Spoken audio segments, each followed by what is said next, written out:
महाकुंभ 2025 3.50 करोड़ श्रद्धालुओं ने लगाई आस्था की डुबकी। महंत गंगा शरण की निस्वार्थ सेवा बनी मिसाल। महाकुंभ 2025 संगम तट पर 3.50 करोड़ श्रद्धालुओं ने लगाई आस्था की डुबकी।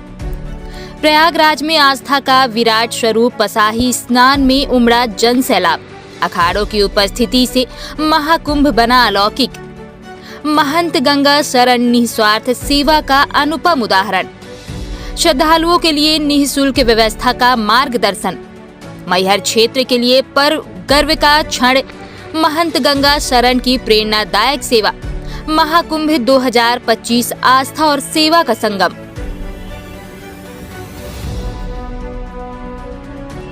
प्रयागराज में महाकुंभ 2025 का दिव्य और भव्य आयोजन पूरे उत्साह के साथ जारी है। मकर संक्रांति के अवसर पर महाकुंभ का पहला अमृत स्नान पर्व मनाया गया, जिसमें 3.50 करोड़ से अधिक श्रद्धालुओं ने संगम तट पर आस्था की डुबकी लगाई। इससे पहले पौष पूर्णिमा पर हुए शाही स्नान में 1.65 करोड़ श्रद्धालुओं ने भाग लिया था।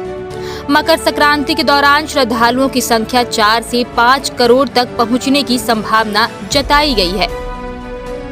बता दें, महाकुंभ में देश भर से आए 13 अखाड़ों के साधु संतों और सन्यासियों ने अपनी उपस्थिति से आयोजन को अलौकिक बना दिया। महाकुंभ नगर में टेंट सिटी और अमृत स्नान का दृश्य अत्यंत मनोहारी रहा। श्रद्धालुओं ने संगम के पवित्र जल में स्नान कर धर्म और आस्था का अनुभव किया। वहीं मैहर छोटा अखाड़ा महंत गंगा शरण जी ने श्रद्धालुओं की सेवा के लिए निःशुल्क ठहरने और भोजन की व्यवस्था की।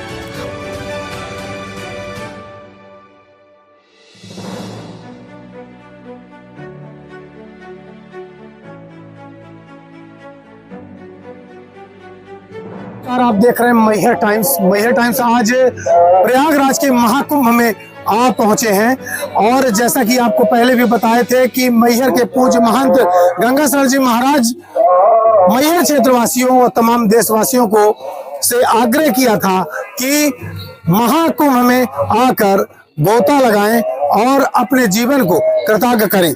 इसी मौके पर ये खालसा जानकी वल्लभ शरण जी महाराज का खालसा यहाँ है। मैहर के छोटा अखाड़ा आश्रम का खालसा है। महाराज जी यहाँ उपस्थित हैं।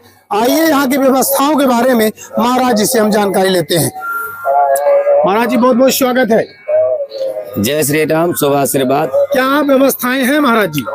देखिए, पहले तो मैं सभी देशवासियों को मकर संक्रांति की हार्दिक शुभकामनाएं, शुभ आशीर्वाद देता हूं।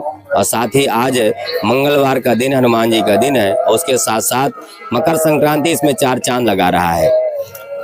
और साथ में ये जो महापर्व है कुंभ का, जो 4 जगहों पर कुंभ मनाया जाता है। और आज की जो स्थितियां हैं, तो जो वयोवृद्ध महात्मा हैं पूर्व के, जिन्होंने कम से कम 80 वर्ष की उम्र लिए बैठे हुए हैं, ऐसे महात्मा भी इसका वर्णन करते हैं कि ऐसा पर्व, ऐसा कुंभ पहली बार अपने जीवन में देखा गया है।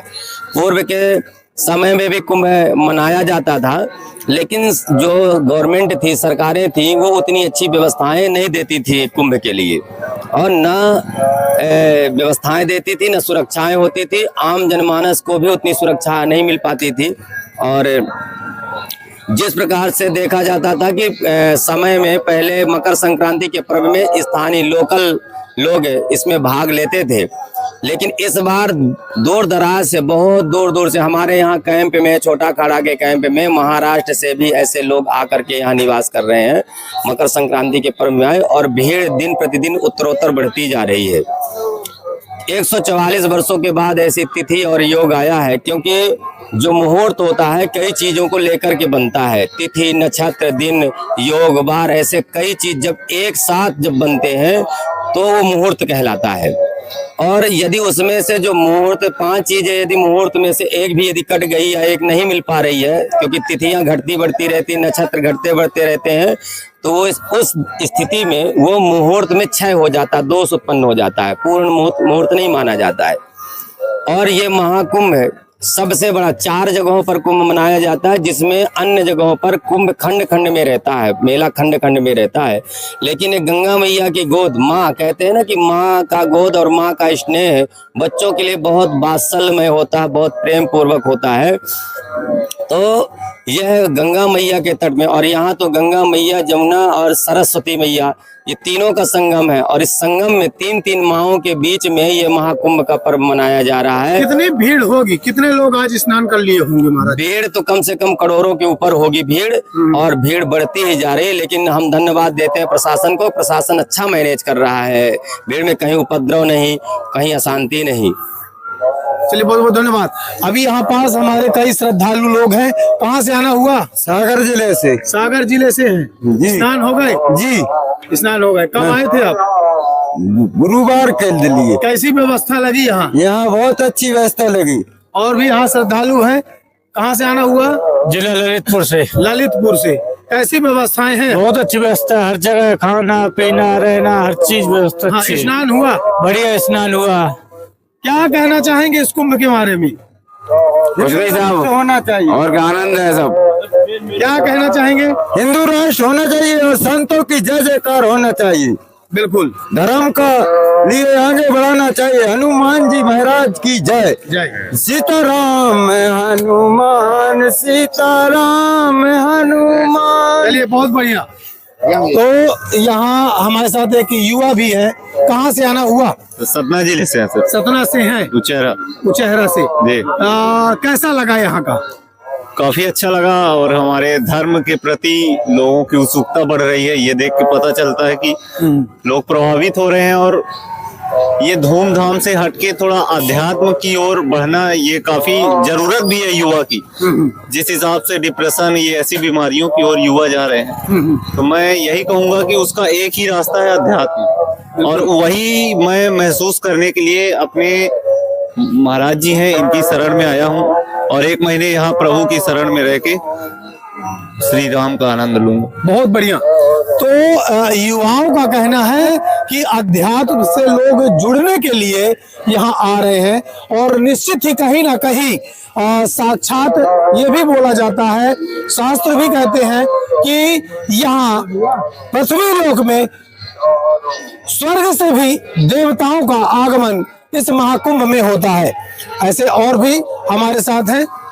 जी प्रभु, कहाँ से आना हुआ? और रीवा से। रीवा से जी। कैसे है प्रशासन की यहाँ व्यवस्थाएं? बहुत अच्छी व्यवस्था है। हाँ हाँ। हैं, कहीं कोई कमी नहीं है।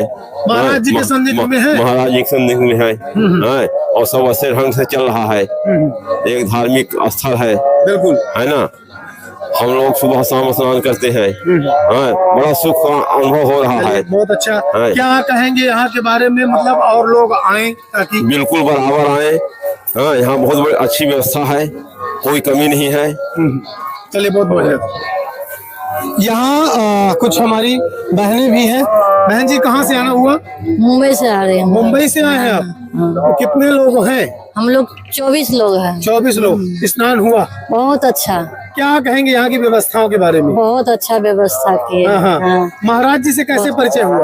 महाराज जी से राधा रानी की कृपा हुआ, जिनसे अचानक परिचय हो गया। हम लोग तो रोड पे थे, हाँ। तो अभी वही मिला दिए, जिनका मैं आराध करती हूँ। आराधना मेरा पास गुरुदेव के पास लेकर आ गए। जी। तो बहुत अच्छा, ये ना हम लोग को बहुत अच्छा ख्याल, पूरा 3 मिनट बोले जो टेंशन मत लेने का, इधर है सब व्यवस्था है। बिल्कुल। तो क्या कोई शुल्क वगैरह? हाँ, कोई कुछ नहीं, ऐसा कुछ नहीं। अधिकतर आप देखते होंगे कि बहुत से लोग फ्री का वादा करके और दान पात्र और दान पर्चियां रख देते हैं। क्या ऐसा कुछ महाराज जी के यहाँ देखने को मिला? नहीं, कुछ नहीं। मैं बहुत अच्छा अभी जितना देखे मैंने महाराज जी से, अच्छा मुझे नहीं। क्या कि आज की डेट में धर्म के नाम पर बहुत फर्जीवाड़ा होता है। हाँ। और कह देते हैं निःशुल्क है, लेकिन पर्चियां काटते हैं और दान पात्र भी रख देते हैं, ताकि एक नहीं देगा तो दूसरा तो देगा, दूसरा नहीं देगा तो तीसरा देगा, और देगा तो अच्छा देगा। तो ऐसा कुछ है क्या यहाँ? कुछ नहीं है, इनको कुछ नहीं है, इनका ऐसा कुछ भाव नहीं है कुछ। अपना ये श्रद्धा से यदि हम, मुझे ऐसा लगा तीर्थ करने आए हैं, तो महाराज जी को तो कुछ ऐसे कमाने का नहीं, वो भी तो यदि देंगे तो भी ना हमको पुण्य होगा। अभी हम खा कर जाएंगे, मेरा क्या पुण्य होगा, कुछ चलिए, नहीं बहुत-बहुत होगा। धन्यवाद। समझ गए ना। तो यूं कहें कि ये इस धर्म नगरी में ऐसे भी लोग हैं जो यहाँ अपने वर्चस्व को, अपने धर्म को यथार्थ रखने के लिए, हिंदू राष्ट्र बनाने के लिए, और ऐसे भी संत हैं यहाँ हमारे मैहर के छोटा अखाड़ा आश्रम महंत पूज्य गंगा शरण जी महाराज, जो दिल खोलकर लोगों की सेवा में लगे हुए हैं। ऐसी खबरों को देखने के लिए आप देखते रहिए मैहर टाइम्स मध्य प्रदेश। उनके प्रयासों में ना तो दान पेटी का उपयोग किया गया और ना ही कोई दान रसीद दी गई। यह निस्वार्थ सेवा महंत गंगा शरण की धार्मिक और सामाजिक प्रतिबद्धता का प्रमाण है। उन्होंने बताया कि उनके लिए यह गर्व की बात है कि वह श्रद्धालुओं की सेवा कर पा रहे हैं। निःशुल्क सेवा के लिए ऐसे पहुंचे। श्रद्धालुओं के लिए प्रयागराज के दारागंज क्षेत्र से 13 नंबर 14 नंबर पीपा पुल होते हुए 3 चौराहों को पार कर रामनंदा मार्ग पर स्थित श्री संकट मोचन हनुमान मंदिर छोटा अखाड़ा जानकी वल्लभ शरण खालसा तक पहुंच सकते हैं। यहां भोजन और ठहरने की निःशुल्क व्यवस्था की गई है।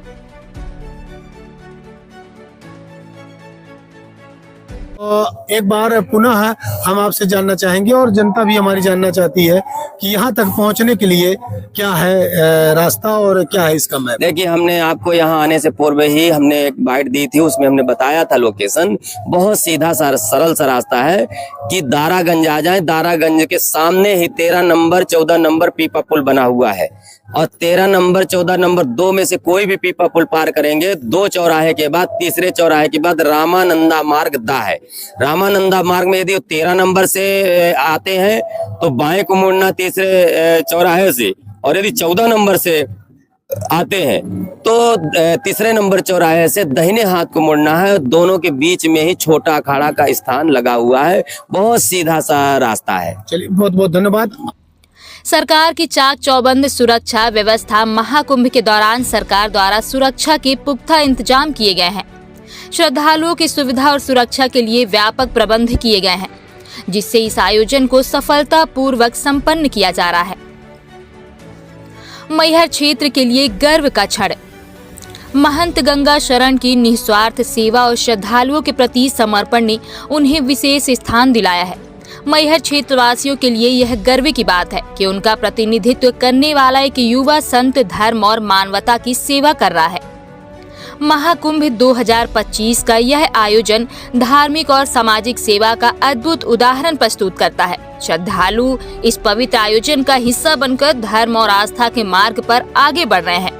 Bureau report, Maihar times, Prayagraj.